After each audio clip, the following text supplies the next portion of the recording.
네, 안녕하십니까. 이번 오늘 말씀은 제목을 단다면은 환란과 시험 속에서의 그리스도인들의 승리라고 제가 제목을 달았습니다. 지난번 지난주 유프 형제님께서 말씀을 너무나 즐겁게 전가를 잘 해주셔가지고 또 그 내용들이 굉장히 저에게 주어지는 바가 많았습니다. 왜냐면은 형제님 평소에는 막 사시는데 말씀을 전파해야 되기 때문에 그 주는 좀 막 살지 막 살 수가 없었다고 그렇게 말씀을 하셨었는데 다음 주에 저더라고요. 그래서 제가 말씀을 다 해야 되니까 야 나도 막 살면 안 되겠구나 하는 이제 생각이 들었습니다.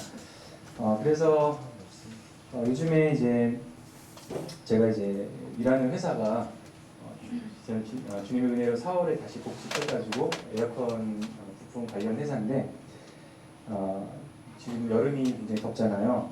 그래서 더운 여름에 한철입니다. 그래서 너무너무 바쁘고 좀 이런 표현 쓰면 좀 그렇지만은 징그럽게 바쁩니다. 정말 징그럽게 바빠요. 그래서 근데 이제 우리 좀 어떻게 보면 좀 다른 것 같아요. 그 형제 자매들 여름 더워서 죽겠다 막 그러시는데 저희는 더워서 죽겠다 그러면 참 기뻐요.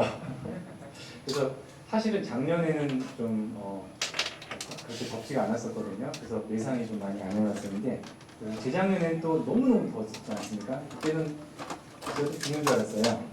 올해도 항상 저희 바람은 올여름 좀 더 덥기를 바라고 태풍도 안 오기를 바라고 끝까지 한 8월, 9월까지 좀 덥기를 이렇게 바라는데 그게 저희의 바람인데 예, 그렇습니다. 좀 뭐가 좀 다르죠.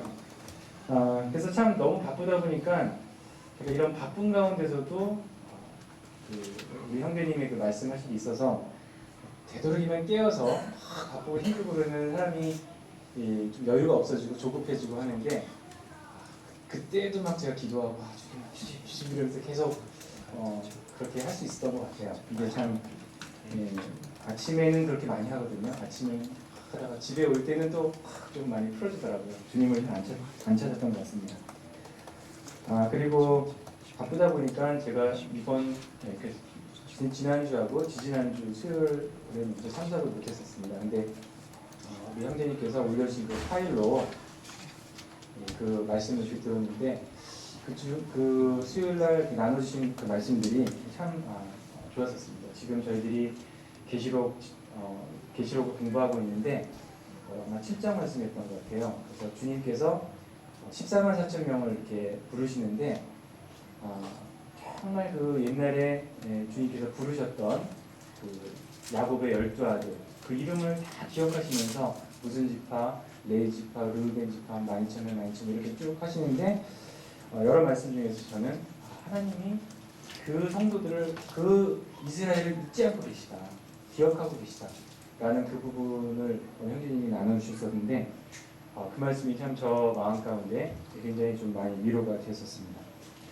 이번 주, 그러니까 지난주죠. 지난주에도 제가 특별히 또 수요일날 사회여가지고 좀 일찍 오려고 노력을 했는데 너무 바쁘다 보니까 오지를 못했습니다. 그런데 또 그날은 또 박근영 교인도 아마 못 오신 것 같아서 녹음된 파일이 없더라고요. 그래서 좀 아쉬웠었는데 다행히 자매가 참석을 해서 자매를 통해서 제가 좀 말씀을 들었는데 어느 형제님께서 간증을 이제 해주셨는데 그 외부 공사하시는 분들하고 이렇게 식사를 하시다가 식사하기 전에 이제 기도를 하셨는데 그랬더니 그 중에 한 분이 아마 신자셨던 것 같아요. 그래서 막 불평불만을 얘기하면서 그분이 아마 포크레인 뭐 그런 기사 중장비 하셨던 분이었던 것 같습니다. 제가 자세한 내용은 못 들었으니까.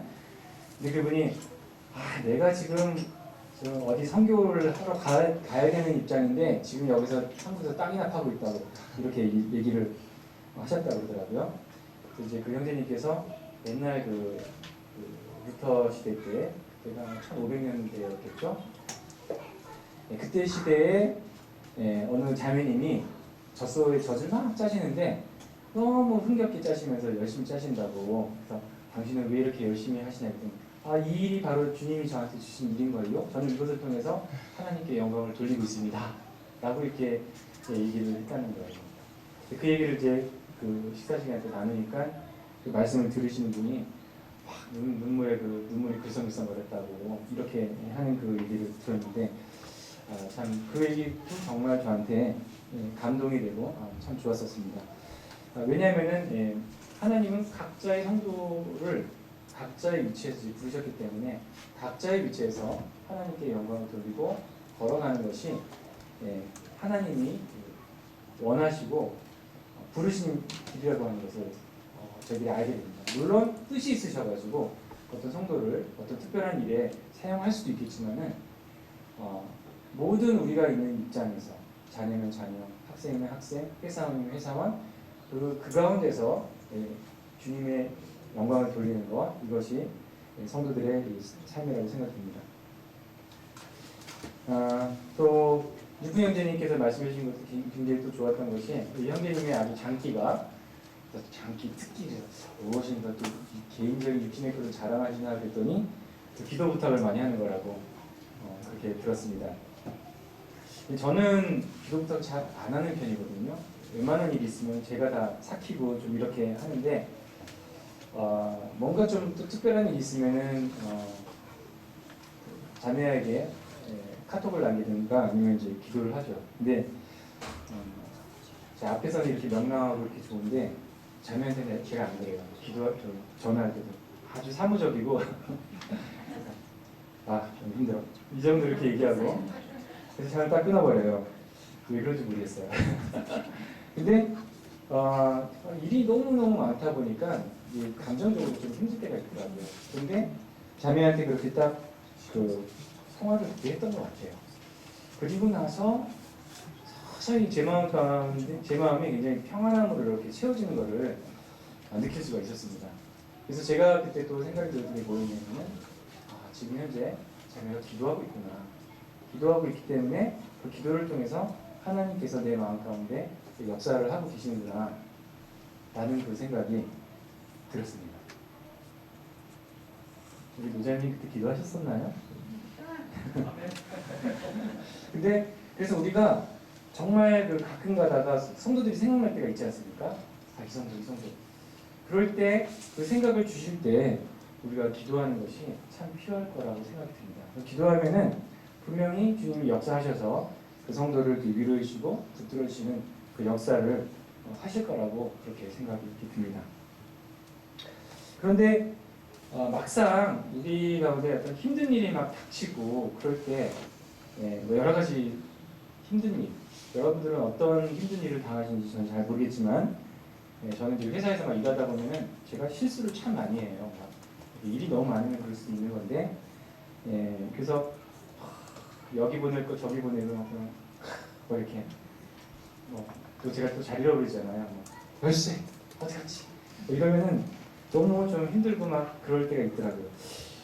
때로는 그 사람들과의 어떤 관계가 좀 있을 것입니다. 회사에서는 상관들하고 이렇게 얘기를 하면서 좀 서로 간에 그 감정이 막 업될 때가 있고 또 집에서도 자녀들이 서로 형제자매가 막 싸울 때도 있고 이렇게 그렇게 되면 사실 우리가 이제 누구한테 좀 지적을 받고 그러면 내 자신이 굉장히 방어적이 되지 않습니까?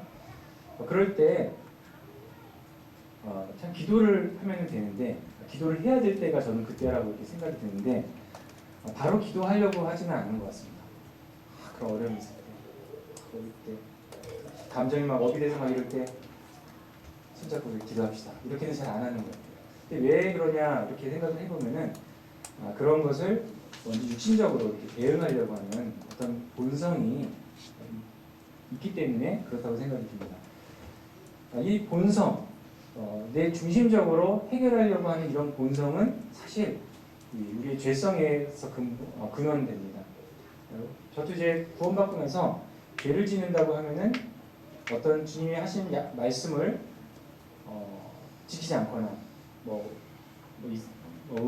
어떤 정욕을 품거나 탐심을 갖거나 이런 것이 죄라고 생각했는데 점점점 주님 안에 있다 보니까는 그거보다는 내 중심적으로 생각하고 사고하고 하려는 것이 이 죄의 어떤 근본이라고 하는 것을 생각을 하게 됩니다. 거기서 출발해서 확장되면 바로 이 범죄로 이렇게 들어가지 않습니까? 그래서 우리 이 죄의 본성이 우리로 하여금 기도하지 않게 한다라는 그런 생각을 하게 됐습니다. 근데 이제 성경을 보다 보면은 너무 싫지만 또 진리의 말씀이 있습니다. 싫다라고 하는 건 이제 육신으로 그렇다는 거죠. 야고보서 1장 2절을 한번 펴보도록 하겠습니다.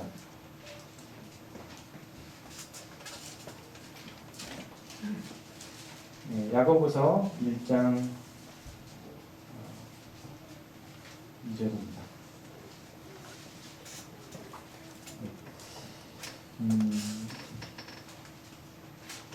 2절, 3절, 4절을 한번 같이 한번 읽어보도록 하겠습니다. 시작. 내 형제들아 너희가 여러 가지 시험을 당하거든 온전히 기쁘게 여기라. 이는 너희 믿음의 시련이 인내를 만들어내는 줄 너희가 알미라. 인내를 온전히 이루라. 이는 너희로 온전하고 구비하여 조금도 부족함이 없게 하려 함이라. 참 이 놀라운 말씀이고 참 우리 성도들의 이 삶의 핵심이 되는 말씀이 아닌가 이렇게 생각이 듭니다. 우리 모든 형제 자매들은 정말 많은 시련 가운데, 시험 가운데 있을 거라고 생각이 듭니다. 근데 참 우리가 막 그런 시련과 어려움과 힘든 가운데, 고통과 이런 가운데 있을 때 누가 막 웃으면서 방긋 웃으면서 기쁘게 여겨 잘됐어 잘된 일이야 이런 시험을 통과하면은 인내를 막 이루게 될 거고 온전하게 될 거야 이렇게 제가 막 웃으면서 다가가서 얘기하면 저를 막 밀치시지 않겠어요? 가세요 이렇게 할 것 같습니다. 진짜 보시고요.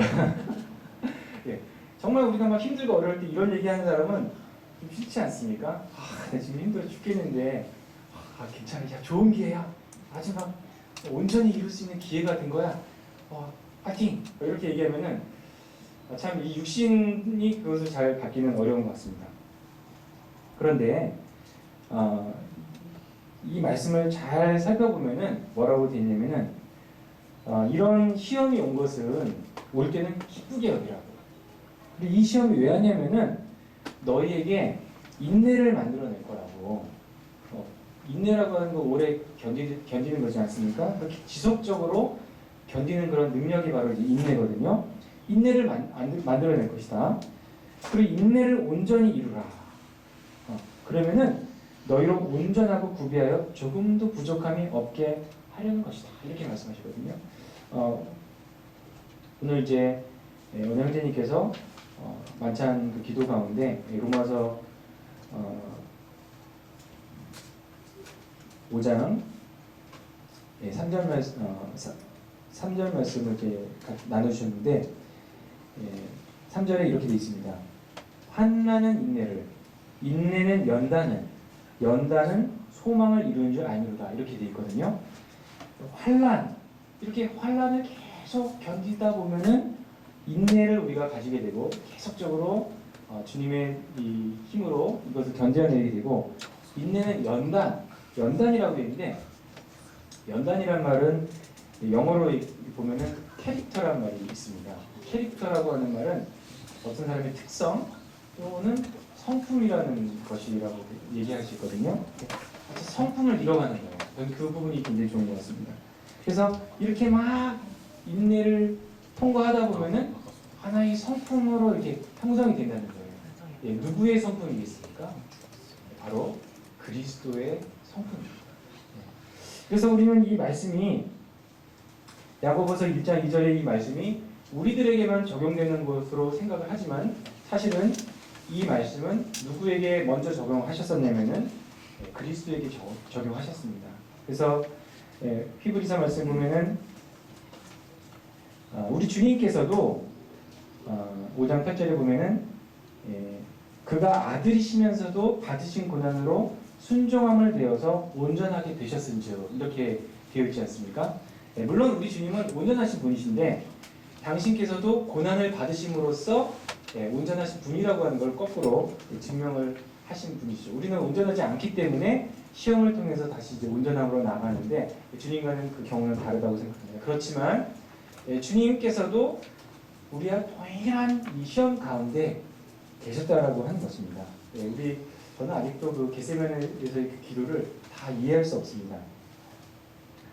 자, 그래서 우리 성도들도 역시 이러한 훈련 과정을 통과를 한 것입니다. 참 쉽지 않고 어려운 것 같습니다. 학생들이 공부하라 그러면 공부 정말 싫어하지 않습니까? 한두 명 공부가 제일 쉬웠어요 이런 분들 계실 거고 공부 왜 못해? 뭐 이렇게 하시는 분들도 계시겠지만은 참 그리고 또 그래요. 이제 우리 초등학교 때 막 그러잖아요. 지나가 보면 너무너무 쉬운 건데 그래서 막 5학년이 되면은 딱 4학년들 하는 거죠. 에이 내가 4학년 가면 전교 1등 할 텐데 이러지 않습니까? 그러니까 통과를 했기 때문에 그런 이제 노하우가 또 이렇게 생겨서 그렇게 한다는 생각이 듭니다. 직업 훈련을 받는 경우도 이제 마찬가지죠. 뭐 대학이나 고등학교나 뭐 이제 어떤 전문대 과정은 조금 이렇게 눈에 보이는 과정들을 많이 할 것이고 대학 같은 경우는 눈에 안 보이는 어떤 이런 부분을 계속적으로 훈련하는 것인데 하여간 공부라고 하는 건 쉽지 않습니다. 왜냐하면 안 해본 거를 하는 거기 때문에 훈련이라는 것은 쉽지 않습니다. 잘하면은 아주 이제 습관돼서 거기에서 생산성이라든가 어떤 것들이 나오는 거겠죠. 우리 성도들의 인생 자체도 마찬가지입니다. 우리가 이 환난과 시험이라고 하는 것은 우리에게 굉장히 필요하지만 우리가 할 수 없는 것, 그리고 많은 사람이 실패하는 부분이고 사실은 저도 너무나 많이 실패하고 그렇게 했던 그 경험이 있습니다. 그런데 하나님께서는 그런 저에게 굉장히 부족한 부분들을 이런 환난과 시험이라고 하는 것을 통과시킴으로써 빚어가시고 그리고 그런 가운데서 성품이 빚어지고 그런 성품을 통해서 하나님의 소망을 또 온전히 이루시는 것을 보여주신다고 하시는 것입니다. 근데 참 정말 쉽지는 않은 것 같아요. 때로는 참 눈물이 나고 힘들고 참 어렵습니다. 그렇지만 왜 우리는 많은 그 성도들의 본이 있지 않습니까? 많은 성도들 모세와 요셉과 우리 주님 이런 분들이 우리의 정말 먼저의 그 본이 되어서 이러한 시험을 통과하신 분으로서 우리 앞에 있습니다. 그것을 이제 골로새서 말씀을 통해서 어떻게 또 우리들이 이것을 이겨갈 수 있는가 하는 것에 대해서 한번 또 나눠보도록 하겠습니다. 골로새서 말씀은 참 지지난주부터 해서 우리 학생회에서도 좀 많이 나누는데 한마디 한마디 한 말씀 한 말씀이 너무나 소중하다는 생각이 이렇게 들더라고요.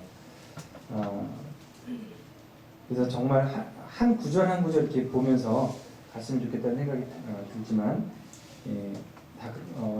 시간상의 제약으로 그렇게 못하는 것이 좀 아쉽습니다. 1절 보시면 하나님의 뜻으로 말미암아 참 모든 문제가 다 해결됐습니다. 하나님의 뜻으로 말미암아 하나님의 주권이 있습니다. 하나님의 주권이 우리의 삶 속에 개입을 하실 수가 있습니다. 하나님의 이 뜻으로 그리스도 예수의 사도가 된 바울. 그의 인생 가운데 하나님께서 어떻게 직권으로 개입하셨는지에 대해서 그리고 또 그가 순응을 해서 주님의 종이 되었는지 저희들이 알고 있습니다. 그리고 그 인생 가운데 부어진 주님의 은혜를 저희들이 생각하게 됩니다. 2절에 보시면 골로새에 있는 성도들 곧 그리스도 안에 있는 신실한 형제들에게 편지하노니 성도들 구원받은 사람들 신자들은 성도입니다. 이 성도는 무슨 뜻입니까? 거룩한 무리라고 부르셨어요. 거룩한 무리. 우리 그리스도인들의 삶을 어떤 분이 굉장히 짧은 단어로 설명을 했습니다. 뭐라고 하냐면은 한자어로 얘기하면은 칭의, 그 다음에 성화, 명화 이런 말이 사용했어요. 칭의, 의롭다함. 하나님께서 예수 그리스도 통해서 우리를 의롭다. 너희는 의로워. 죄가 없어. 이렇게 이제 말씀하시고, 그 다음에 우리의 삶이 성화, 거룩하여지는 삶이라고 이렇게 얘기를 하고, 그 다음에 명화, 우리가 하늘나라 가면은 영광의 몸으로 우리가 바뀐다는 것이죠. 영어로 얘기하면은 justification, sanctification, 그 다음에 glorification 이렇게 말을 합니다. 근데 우리는 justification, 의롭다함은 주님에 의해서 이렇게 딱 듣잖아요. 근데 이제 성화 이렇게 딱 얘기해요. 거룩한 삶을 살아가기 이렇게 하니까 누가 그냥 한숨을 푹 쉬더라고요. 구원 받았으면 됐는데 또 성화가 있어요. 어떻게 이렇게 그런 한숨을 제가 들어본 적이 있습니다. 그런데 사실 그렇습니다. 의롭다함, 그 다음에 저 뒤에 우리가 영원롭게 된 거, 하늘나라에서 영원히 사는 거, 거기에는 절대 우리의 어떤 성도의 어떤 그 힘이나 능력이 거기에 부여되는 일이 없습니다. 부과가 되는 일이 없습니다. 주님이 다 해놓으신 것입니다. 그러면 사실 이 성화, 거룩해짐, sanctification 여기에도 우리 성도의 어떤 능력이나 이런 게 뭔가 좀 들어갈 그런 여지가 있을까요? 그렇지 않죠. 그렇지 않습니다. 우리의 이 거룩하게 됨, 그것도 역시 온전한 이 주님의 능력과 능력으로 주님의 그 주권으로 된다고 하는 것, 이것이 저한테는 또 크게 좀 이렇게 들어오게 되더라고요. 왜냐하면은 뒤에 보시면은 성도들 곧 그리스도 안에서 신실한 자들 이렇게 돼 있거든요. 좋습니다. 우리는 성도가 되었죠. 그죠? 거룩한 이것이 100% 주님의 보혈로 되었다라고 하면 우리가 인정합니다. 그런데 또 주님께서 바울의 형님이 우리한테 신실한 형제들 이렇게 얘기할 때 영어로 얘기하면 이게 faithful 이렇게 돼 있어요. faith가 full, 믿음이 가득하다, 충성되다 이렇게 얘기를 한 거거든요. 형제자매들 어떠십니까? 우리 형제자매들은 정말 신실하십니까? 충성되십니까? 그럴 때 다들 네 그렇습니다 라고 하시는 분은 별로 없을 거라고 생각이 듭니다. 사실은 그게 우리의 모습입니다. 그렇지만 주님은 그러한 우리들을 신실하다고 말씀하시는 것입니다. 단지 하나 우리에게 믿음이 있기 때문에 그리스도로 말미암아 믿음이 있기 때문에 하나님께서 우리를 신실하게 보십니다. 하나님이 그렇게 보시는 것이죠. 이것은 우리의 상태를 말씀하신 게 아니라 하나님이 우리를 보시는 관점입니다. 이것이 바로 다른 부분에는 이기는 자다. 이기는 자라고 표현이 돼요. 우리가 이겨 삶에서. 그런데 하나님은 우리를 이기는 자로 보시는 것입니다. 넉넉히 이기느니라고 하시는 그 승리 가운데 우리를 포함시켜 주시는 것입니다. 이것이 바로 하나님의 관점입니다.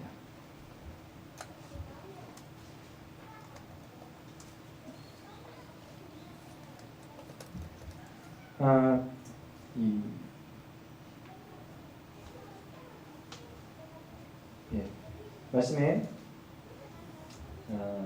우리는 그의 만드신 바라 그리스도의 예수 안에서 선한 일을 위하여 지으심을 받은 자니 이 일은 하나님이 전에 우리로 예비하사 우리로 그 가운데서 행하게 하려 하신다. 에베소서 말씀에 기록이 되어 있습니다. 아마 제가 써놓고도 에베소서라는 말씀을 안 써놨어요. 에베소서 2장 10절이죠. 같이 한번 읽어보겠습니다. 에베소서 2장 10절입니다. 시작. 우리는 그가 만드신 바라 그리스도 예수 안에서 선한 일을 위하여 지으심을 받은 자니 이 일은 하나님이 전에 예비하사 우리로 그 가운데서 행하게 하려 하십니다.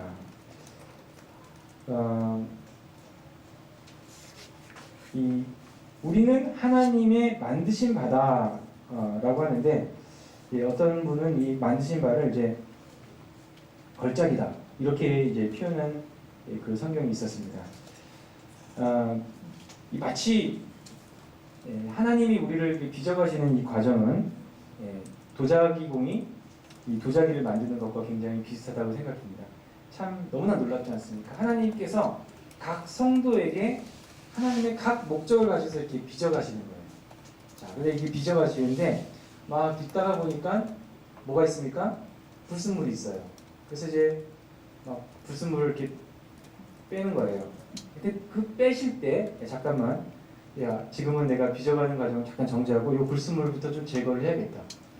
이 제거하는 과정이 바로 말하자면은 그 환난과 시험이 되는 것일 것입니다. 야 이거 너무 딱딱해.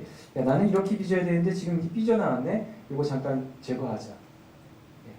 그것이 우리에게는 너무나 싫고 포기하기도 싫을 거고 또 이것을 맡겨드리고도 원하지 않을 거고, 그리고 그걸 내가 막 갖고 있고 싶은 그런 것이 있을 수가 있을 것입니다. 그런데 주님은 그걸 제거해야만 당신의 원하는 그 형상으로, 우리를 통한 그 그리스도의 그 형상으로 만들어 가시는데, 그런 과정이라는 것이죠.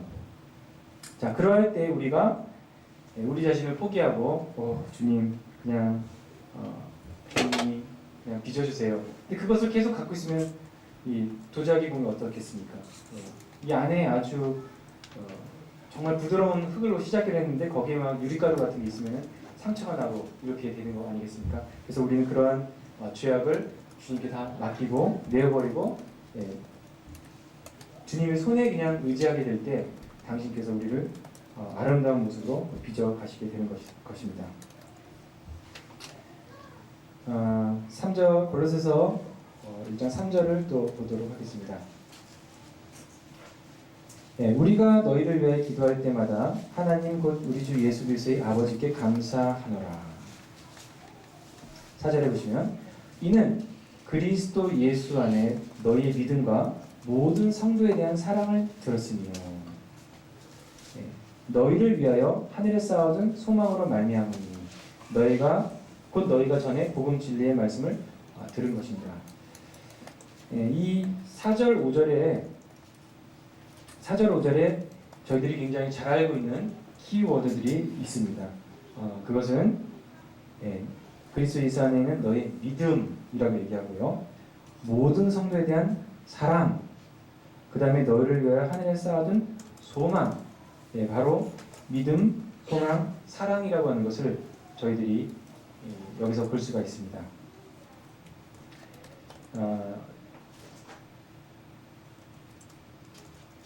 고린도전서 13장에서는 믿음, 소망, 사랑 이 세 가지가 항상 있을 것인데 그 중에 제일이 사랑이라고 말합니다. 우리가 성도로서 출발할 때, 그리스도인으로서 출발할 때 가장 먼저 우리에게 필요한 것은 바로 믿음입니다. 믿음은 무엇입니까?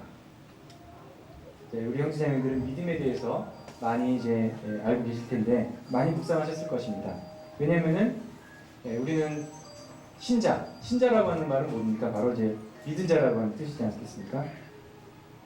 그래서 이제 이 믿음에 대해서는 히브리서 11장에 너무나 설명이 잘 나옵니다. 히브리서 11장 1절에 보시면은 제가 그냥 찾아서 읽어드리겠습니다.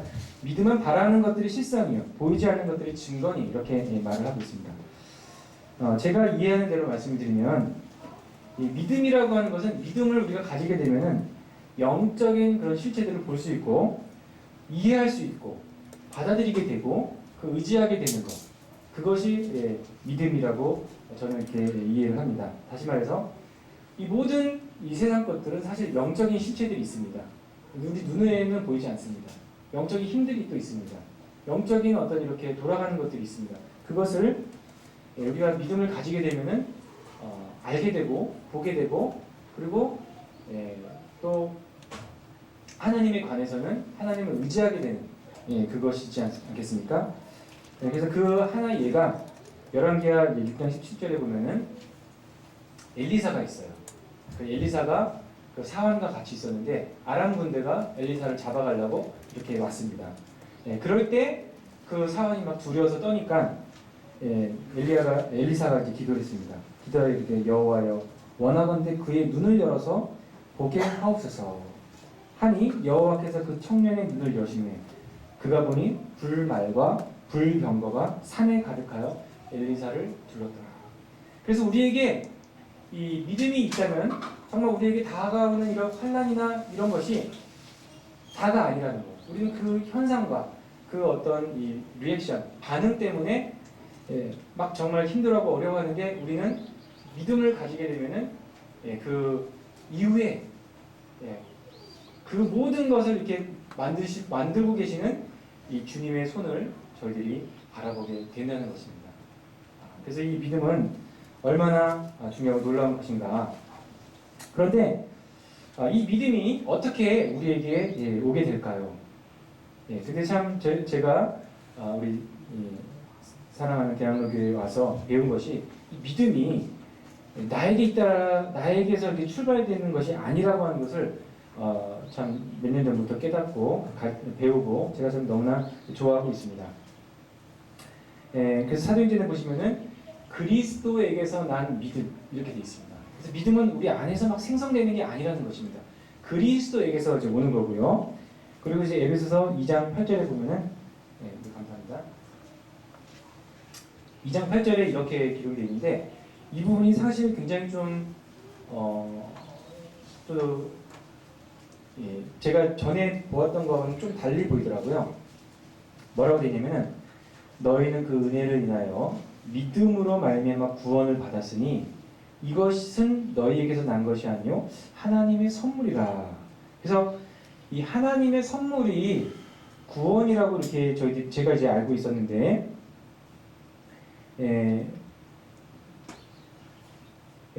근데 이제 이 영어 성경을 보면은 믿음 해놓고 믿음은 너희에게서 난 것이 아니라 하나님의 선물이다 이렇게 돼 있거든요. 그렇게 생각하고 나니까 다시 말해서 이 믿음 자체가 하나님이 우리한테 주시는 선물이라고 하는 거예요. 구원도 분명히 하나님의 선물이지. 그러니까 믿음으로 말미암은 선물이지만 믿음 자체가 하나님의 선물이라고 이 에베소서 말씀에서는 기록한 거라고 저는 이해를 하게 되었습니다. 그러니까 믿음이 바로 하나님의 선물이라고 하는 것입니다. 그러면 우리가 어떻게 하면은 이 믿음을 얻을 수 있을까요? 마가복음 9장 24절에 보면은 그 귀신 들린 그 아이의 아버지가 주님께 이제 요구를 했을 때 이렇게 말을 했습니다. 곧 그 아이의 아버지가 소리를 질러 이르되 내가 믿나이다. 나의 믿음 없는 것을 도와주소서. 이렇게 얘기를 했거든요. 그래서 이 아버지는 자기에게 믿음이 임하기를 기도를 했습니다. 절망 속에서 모든 소망이 끊어지고 나에게 아무 할 수 있는 능력이 없을 때 그때 우리가 주님께 부르셨습니다. 주님 도와주세요. 이렇게 간절한 어떤 이 호소, 나에게는 아무런 희망이 없다, 능력이 없다. 이럴 때 우리가 주님께 부르짖을 때, 그 머나먼 하늘에서 하나님께서 믿음이라고 하는 거대한 빨대를 우리 마음 가운데 탁 꽂아주시는 거예요. 제 표현이 맞는지 모르겠습니다. 이건 제 상상력에 의한 표현입니다. 그래서 정말 그 빨대인데 플래티늄, 백금과 같이 아주 귀중한 빨대예요. 빨대가 탁 와서 하나님의 그 성령님이 우리 가운데, 이제 마음 가운데 연결을 시켜주는 것입니다. 이것이 그래서 우리 안에서 솟아나는 샘물이 되는 거죠. 이것이 주님께서 말씀하시는 영원토록 솟아나는 샘물이다. 이렇게 말씀하셨는데 그 부분이라고 생각이 듭니다. 이렇게 이제 우리가 주님께 요청을 했을 때 주님께서는 그 믿음을 주시고 또 성령님을 부어주십니다. 이러한 믿음이 있을 때 우리는 하늘에 소망을 두게 됩니다. 그렇죠. 믿음이 딱 생기니까 이제 영적인 것들이 보이는 겁니다. 그리고 이 씨름이 보입니다. 참 이제 우리가 이제 이렇게 교회에서는 참 평안하고 너무 좋은데 또 우리 어쩔 수 없이 세상으로 가야 되지 않습니까? 세상으로 가는데 어떨 때는 무슨 전쟁 같아요. 진짜 전쟁하고 비슷한 것 같아요. 총은 안 쓰지만은 뭔가 지나가고 왔다 갔다 하고. 그런데 우리는 단순한 그 눈에 보이는 삶 자체가 전쟁이 아니라 그것이 우리가 살고 있는 이 삶 자체가 영적인 씨름이라고 에베소서 말씀에 나와 있습니다. 우리는 영적인 전쟁을 치르고 있는 중입니다. 그래서 우리가 믿음을 딱 가졌을 때 이것이 영적인 씨름이구나. 우리 삶이 영적인 씨름이구나 하는 것을 저희들이 알게 됩니다. 그래서 우리에게는 믿음이 필요하고 또 그런 믿음이 있을 때 드디어 하늘의 이 소망을 저희들이 바라보게 됩니다. 그리고 그것이 우리에게서 사랑이라고 하는 그것으로 나타납니다. 이 사랑은 주님과 성도들에 대한 사랑입니다. 믿음은 단순한 어떤 이 심적인 심정적인 것뿐만 아니라 행동으로 나타나는 그 결과가 또한 믿음인 것을 저희들이 알고 있습니다. 골로새서 1장 6절을 또 마저 보겠습니다.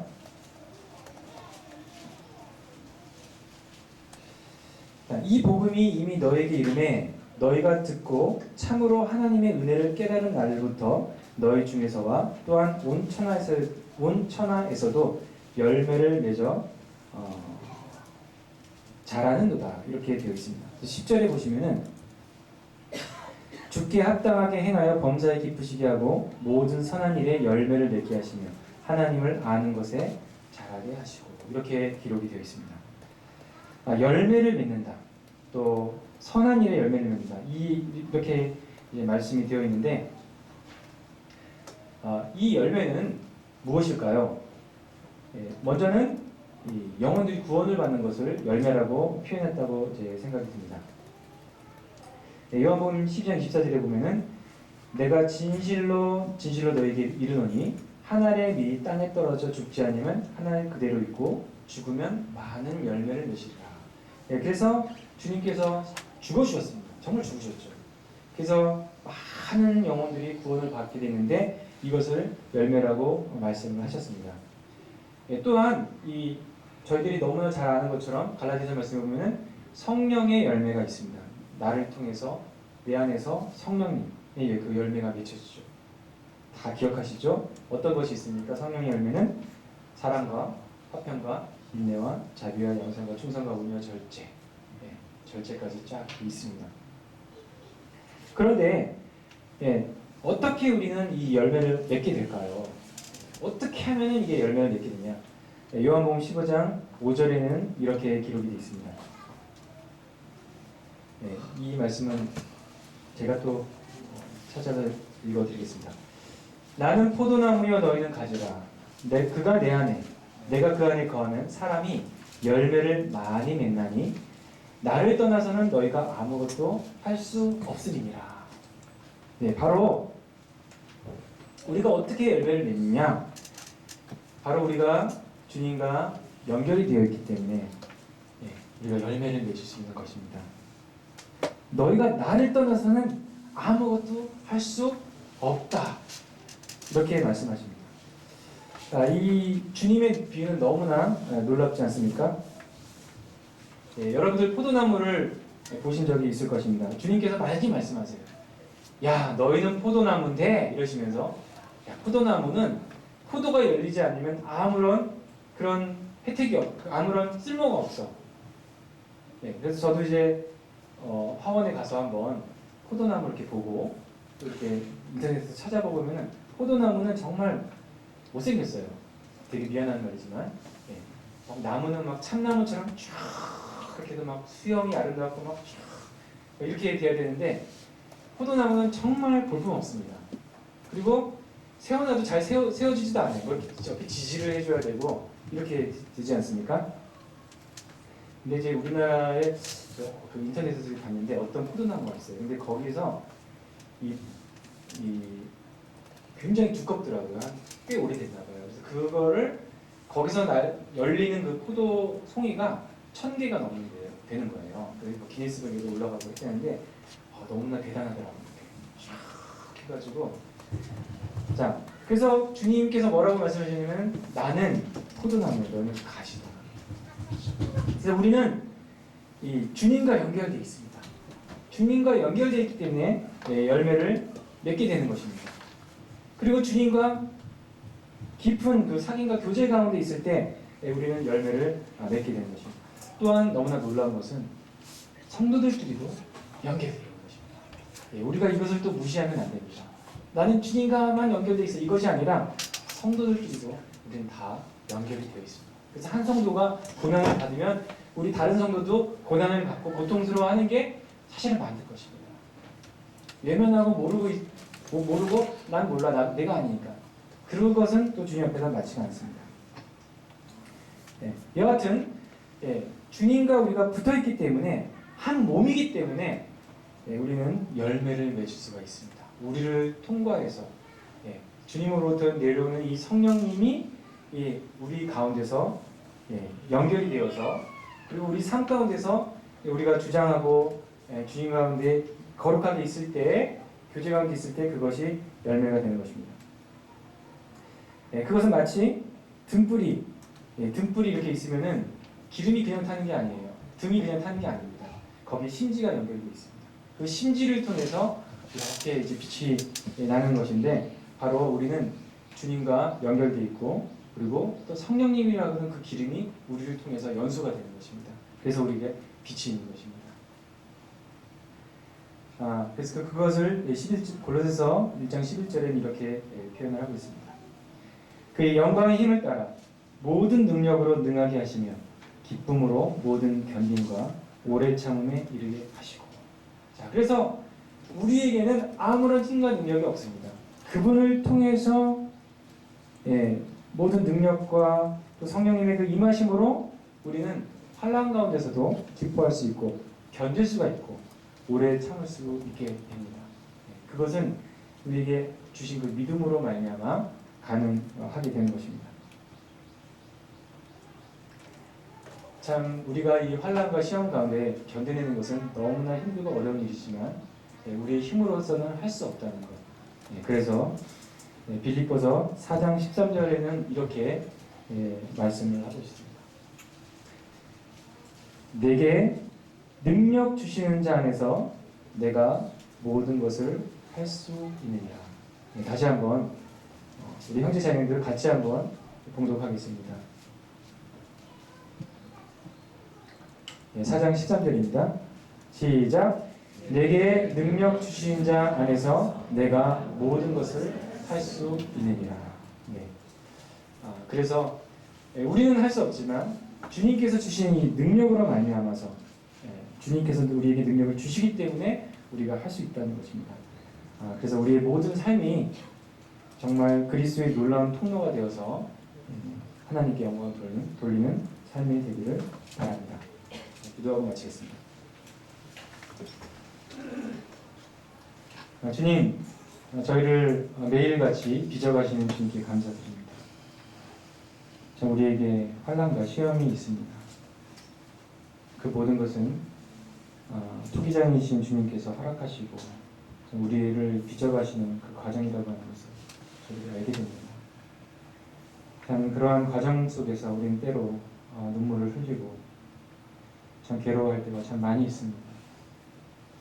참 저희들에게 믿음을 허락해 주셔서 참 그 환난을 그 시험을 보지 않게 해주시고 우리를 빚어가시는 창조주 하나님을 바라볼 수 있도록 허락해 주시기를 간절히 기도합니다.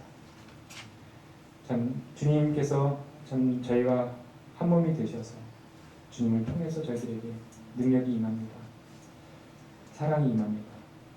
주님, 참 저희들이 원합니다. 주님의 원하시는 도구가 되기를 원하며 많은 열매를 맺기를 원합니다. 주님, 저희를 깨끗하게 해주셔서 주님의 통로로 삼으시고 주님을 비추는 빛이 되게 하시기를 기도합니다. 우리 모든 형제 자매님들 강건하게 붙들어 주시고 또 환난과 인내를 통해서 주님을 닮아가는 성품이 이루어지게 하시기를 기도합니다. 주님의 모든 복에 감사드리며 예수 그리스도의 이름으로 감사하며 기도합니다. 아멘.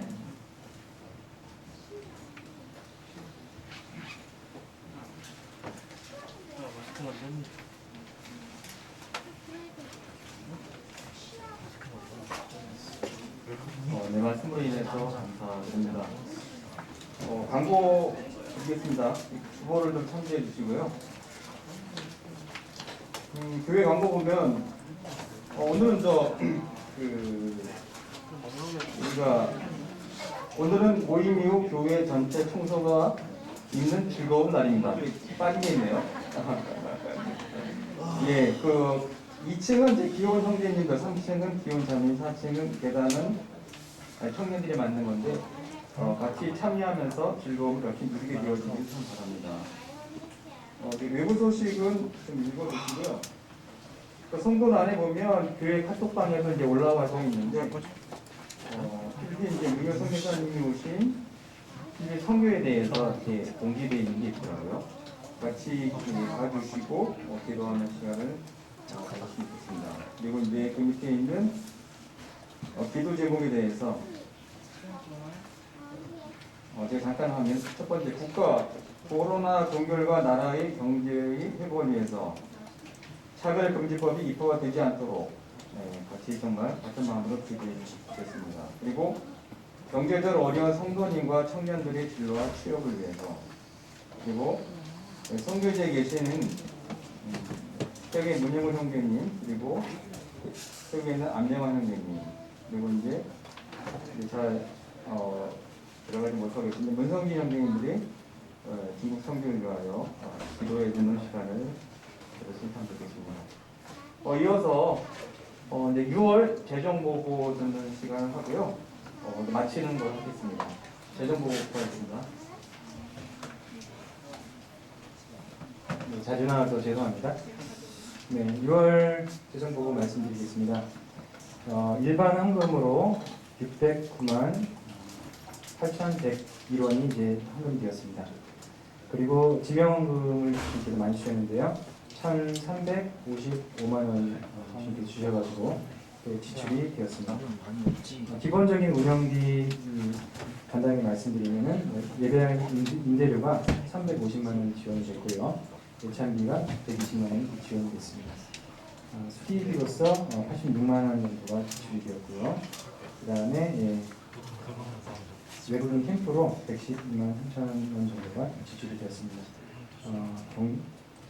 예경사비로 150만 원이 지출이 되었고요.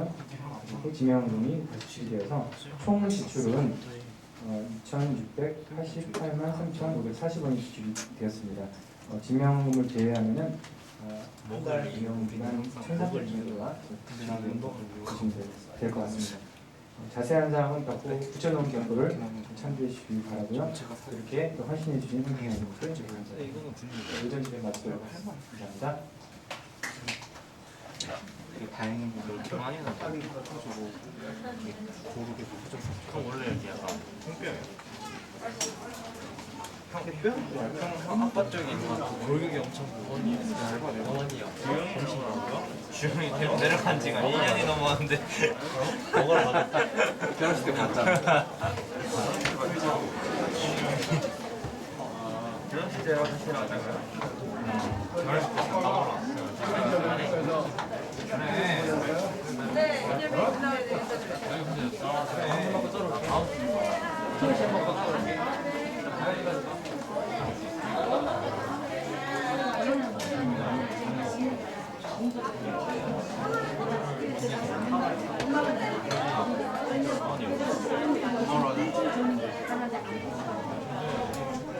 둘이 먹어? 오랜만에 진짜. 밥 먹자. 안 가? 뭐야 프로그램을 짜고 있는 거야? 뭐 있어? 가자. 형들이랑 같이 먹어? 아니야.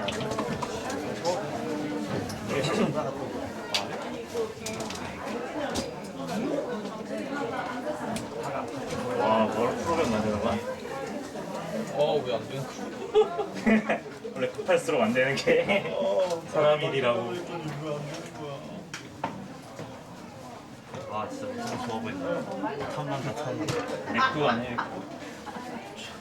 몇 인치? 17인치야? 15인치인가? 이거 15인치 엄청 큰데? 새로 나온 게 16인치 400만 원이지. 손들 보고 사장 크다. 다음 주에 봐. 그럼 지금 형 왜 벌써 가? 나 약속 있어. 거짓말하지 마. 진짜 있어. 없잖아. 무슨 약속? 점심? 2, 3주부터. 저는 약속이 원래 지난주였거든? 시험 끝나자마자 만나기로 했는데 한 주 미뤄져갖고 골프와 허리를 바꿨네. 어제 했어? 재밌지? 재밌더라. 용민이 이길 수 있었거든? 아 진짜로? 형 너무 잘 맞나 보네. 근데 운동이 더 같아.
짐은 다 옮겼죠, 사무실. 네, 그리고 선생님 사무실도 이제 아니 거기 아직 안 했어요. 지금 거기로 어제 그젠가 가려고 했더니 월요일 날 가려고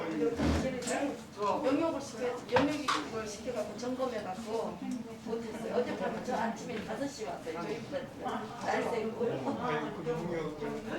김정숙이 여기 근데 여기가 전쟁사고 하니까 그 1층에 지하 1층에 볼링장을 불을 껐어요. 물이랑 다 껐어요. 그러니까 영역을 시켜서 전기실을 점검했어. 물을 켜려고.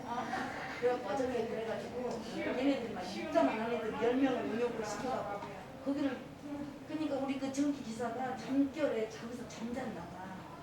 문을 두드리니까 절대 문을 열어주지 말라 그랬대. 그러니까 문을 열어주니까 그 영역에도 10명이 그 안에 전기실로 들어간 거예요. 장악을 해갖고 불을 켜려고.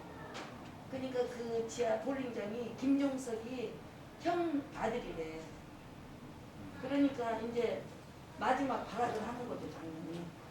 그래가지고는 점검을 해가지고 어저께 우리 쪽에서도 영역을 많이 한 16명인가 데리고 왔더라고요. 그래갖고 저는 이제 어저께 있다가 1시에 왔어요. 제가 1시에 나왔어요. 어저께 좀 거기가 좀 있고 싶더라고. 그때 보니까